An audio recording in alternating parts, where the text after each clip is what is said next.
人这辈子千万不能生大病，如若不然，一辈子的积蓄搭进去了不说，还会深陷在债务纠纷里。关键这病到底能不能治好，有没有后遗症等等，连医生都是没法保证的。所以在医院是最能看清现实的地方。然而在问心中，编剧多多少少还是把医院写得有些理想化了，因为某些地方的费用是跟现实有所偏差的。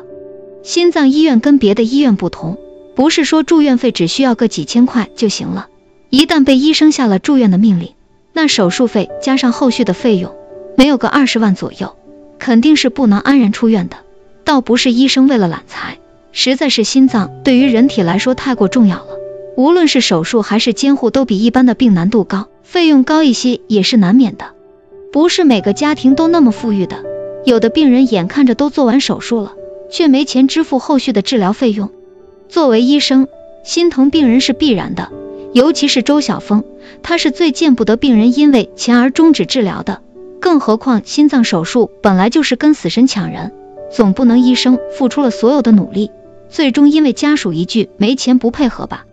所以但凡有条件困难的病人，周晓峰都会利用职位之便，向上级领导请示一些减免。可医院毕竟不是领导开的，他们虽说也同情患者的难处，但每一项的费用都是明码标价的，他们就是想减也减不了呀。最多从监护室的床位上减免一些，可一天总共40元，就算是减了，对于家属来说也是没多大帮助的。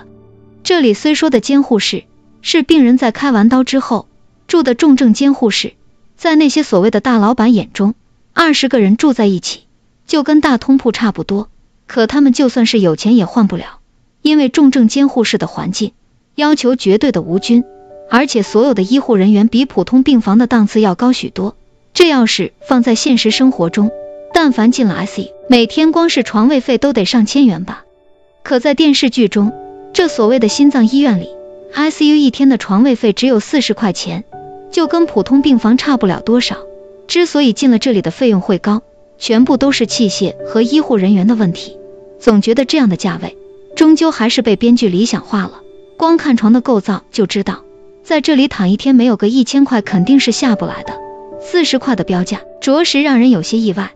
当然每个医院的收费标准都是不一样的，40块一天的 ICU 床位费或许是心脏医院最仁慈的地方吧，